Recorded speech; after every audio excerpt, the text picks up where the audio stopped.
Olá, boa tarde. Bem-vindo. Olá, muito obrigado. Que engraçado estares aqui comigo, Nelson. É verdade. A falar dos retratos contados. Não sei o que é, explica-me Pois lá. é, olha, é algo que tu fazes parte também, que fala da importância dos avós na vida dos netos bem e verdade. vice-versa. Os queridos avós. É verdade. Muito obrigado por mais esta oportunidade de vir ao Faz Sentido partilhar convosco o que é publicado na página Retratos Contados. Não faz mal, eu meti uma cunha e correu bem. Muito obrigado.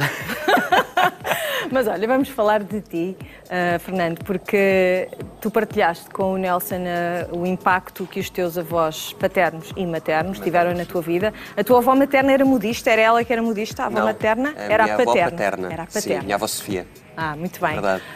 E essa modista partilhava contigo histórias engraçadas? Sem dúvida, disseste, sem não é? dúvida. Aliás, essas histórias também me foram transmitidas pelo meu pai, que espreitava pelo buraco da fechadura para ver as senhoras que iam lá fazer as provas. Porque ela era modista em casa. Exatamente, ela era modista em casa, portanto era modista assim à forma antiga. E portanto existem uma série de peripécias engraçadas, de algumas coisas que o meu pai tentava ultrapassar.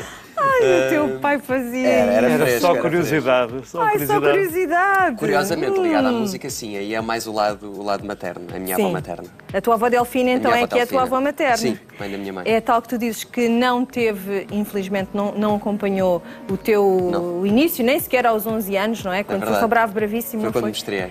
Ela já não estava presente Não, na tua vida? não. Ela faleceu precisamente quando eu tinha 10, estava a fazer os 11 anos. Portanto, eu acho que fiz o Bravo Bravíssimo meses depois. E lembro-me que foi logo naquele primeiro momento que subi a um palco pela primeira vez, foi logo uma referência que levei para palco e que acabou por me acompanhar e ainda hoje está mais presente do que nunca e mais presente que qualquer outra referência ou figura familiar. E a avó Delfina fazia o que? Era dona de casa? A minha avó Delfina, sim, trabalhou. Aliás, os meus avós maternos trabalharam no campo quando eram Em que zona mais do novos. país? Alentejo. Aliás, foi para lá que também eu fui morar com os meus 6 anos, com os meus pais, e tinha lá já bastante família, principalmente na zona da Cuba do Alentejo. E pronto, e acabei foi um bocadinho regresso às origens, não só às minhas, mas também dos meus antepassados.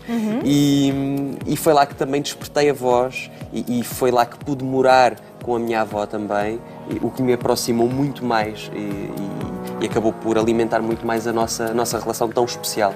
E porquê é que ela era especial? Consegues precisar? Eu identificava-me com ela em basicamente tudo. Desde... Ela cantava? Ela adorava cantar fado. E daí a minha ligação também ao fado e o facto de eu ter descoberto a minha voz precisamente a cantar fado veio muito por influência da minha avó materna. E eu identificava-me em tudo com ela, identificava-me com a forma como ela encarava a vida, com a sua boa disposição, com a sua forma de ver a vida de uma forma livre e de mente aberta. E isso acabou por me dar as bases para tudo aquilo que eu quis ser.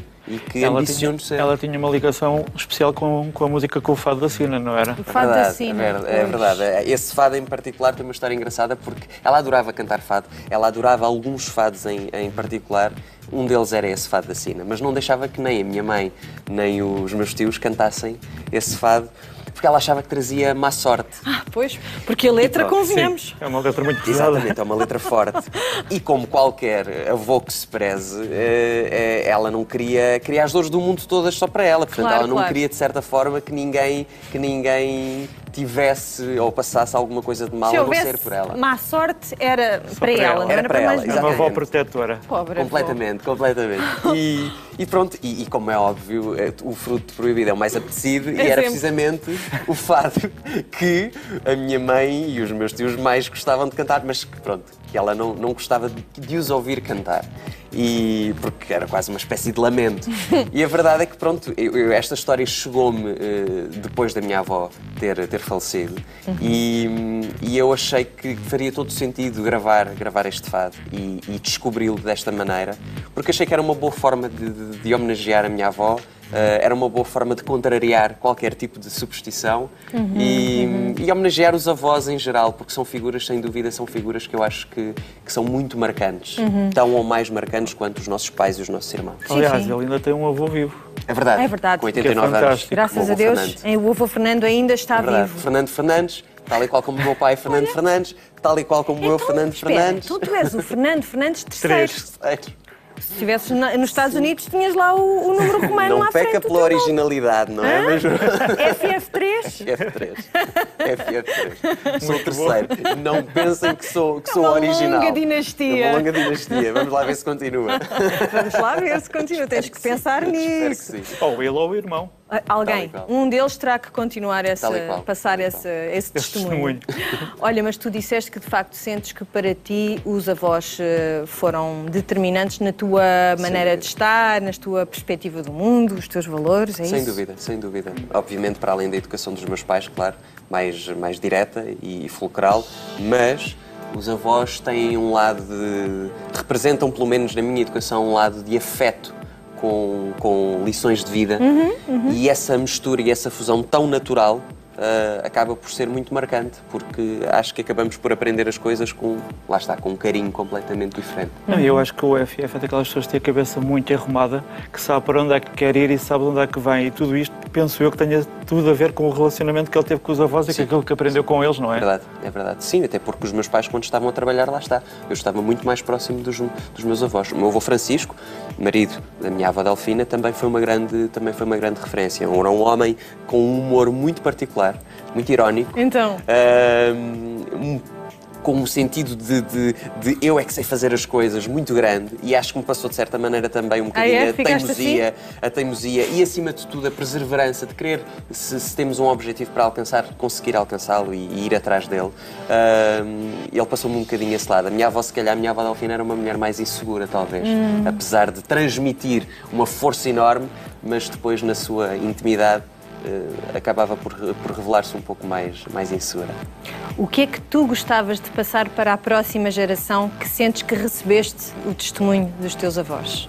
Bem, acima de tudo, os afetos e, no meu caso particular, esses afetos estarem relacionados com o campo, estarem relacionados com a natureza. Eu acho que não há melhor ligação possível do que sermos livres, de abrirmos a porta e podermos correr, andar de bicicleta, termos a natureza ao nosso dispor, podermos fazer o barulho que nos apetece.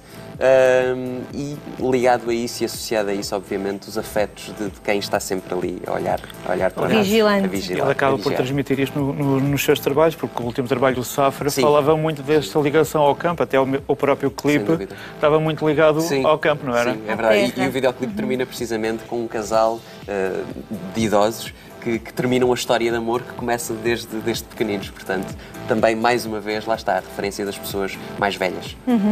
Que, entretanto, nós fomos perdendo, e daí a necessidade de tu criares este projeto, Nelson. Não podem ser esquecidas. Não podem ser esquecidas, porque elas fazem parte da vida. Não foram arrumadas a um canto, ou se foram, temos que voltar a tirá-las e a colocá-las no centro das nossas vidas, porque elas estiveram lá desde o início. Não, e obviamente que cada dia mais se vão criando coisas novas, mas temos que aprender sempre com as coisas também que vieram de trás. E nós, os novos, também podemos ensinar alguma coisa aos mais velhos. E acho que é essa transmissão de saberes que faz parte da humanidade, não é? Que faz com que as coisas andem para a frente. Claro.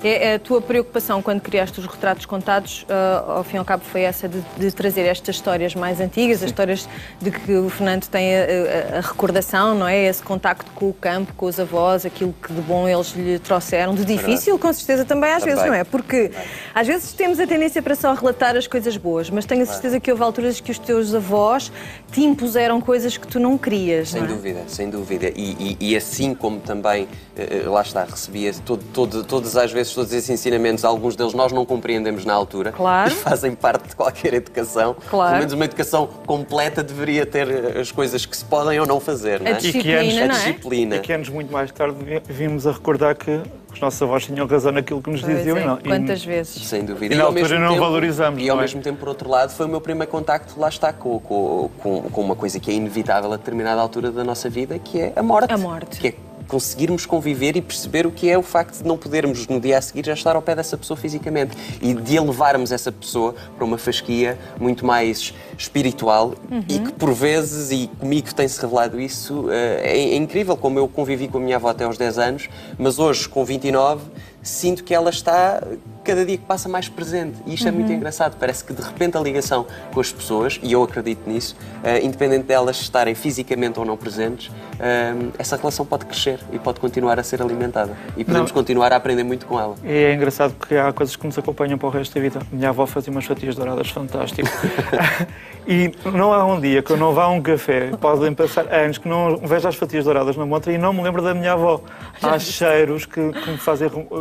É engraçado. E podem passar muitos anos e nós vamos buscar sempre aquelas coisas, ou aquela frase, ou aquela atitude que os nossos avós tinham. Isto é... E há coisas que não compreendemos e que depois são os nossos pais a dizerem, olha, é engraçado, porque a tua avó ou o teu avô faziam precisamente a mesma coisa.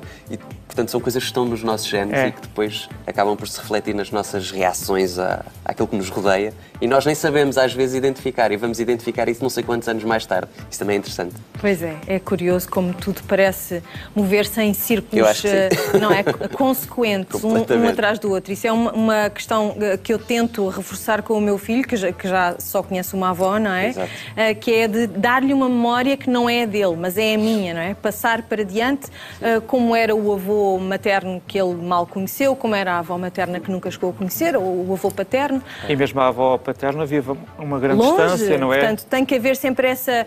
Nós sentimos muito essa necessidade de manter essa memória viva. Aí está, porque ele quando chegar à nossa idade pode não ter histórias para contar daquilo que viveu, mas tem histórias que os pais lhe foram transmitindo. Tem histórias passadas, não é? De um para o outro. São os retratos contados, ao fim e ao cabo. E faz ter curiosidade por ir perceber o que é que foi o passado antes dos pais, não é? Claro. Eu acho isto muito interessante. Claro. Olha, Nelson, neste percurso que já vai longo, não é? Dos retratos contados, o que é que tu sentes também que conseguiste acrescentar às pessoas por causa de trazer histórias como as da família do FF, mas de dezenas de outras pessoas conhecidas? O que eu acho que acontece muito é que as pessoas acabam por se rever nas histórias uns dos outros e encontrar pontos comuns.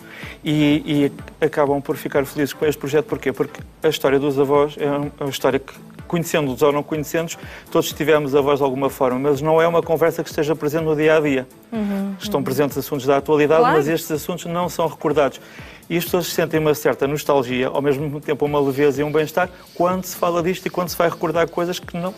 Provavelmente o FF não fala disto diariamente. Claro! Mas hoje é um dia especial e ele está a falar sobre isso. E as pessoas sentem uma certa leveza com isto. Pois é. Nas vezes em que estive contigo no projeto, lembro-me que... achas continuar a estar? Se Deus quiser. Lembro-me que muitas vezes, de facto, sentávamos com as pessoas e elas... percebia-se na cabeça delas que estavam a recuar, a tentar puxar as memórias, algumas mais difíceis do que outras, algumas mais doídas do que outras, mas que no final tinham sempre essa sensação, não sei se tu sentiste isso, Fernando, no final essa sensação de que de alguma maneira prestaste honra a quem há um tempo estava escondido, não é? Nos meus concertos, principalmente quando canto o Fado da Sina, eu conto sempre um bocadinho desta história da minha avó e falo dela e acaba por me saber muito bem poder exorcizar um bocadinho esse momento. Porque lá está, porque eu subo para palco e ela está presente. O facto de poder falar nela acaba por ser bastante, lá está, bastante exorcizante, não sei se posso dizer desta maneira, mas faz-me bem de repente poder deitar cá para fora aquilo que sinto em relação a ela. E as pessoas que vamos perdendo não têm que ser esquecidas, nem têm que ser lembradas todos os dias, mas têm que habitar no nosso coração e têm que ser recordadas de uma forma saudável, que é como nós temos feito com este projeto, não é? Porque não é um projeto nem nostálgico, nem sensacionalista, mas é um projeto de afetos, em que as pessoas recordam as coisas boas que viveram com a família. Claro, não há saudosismo, mas há saudade. Há bastante, se há. Obrigada. Obrigada por teres vindo até aqui. Obrigada também, Nelson. Até breve. Até a próxima, até breve. Obrigada. Obrigado.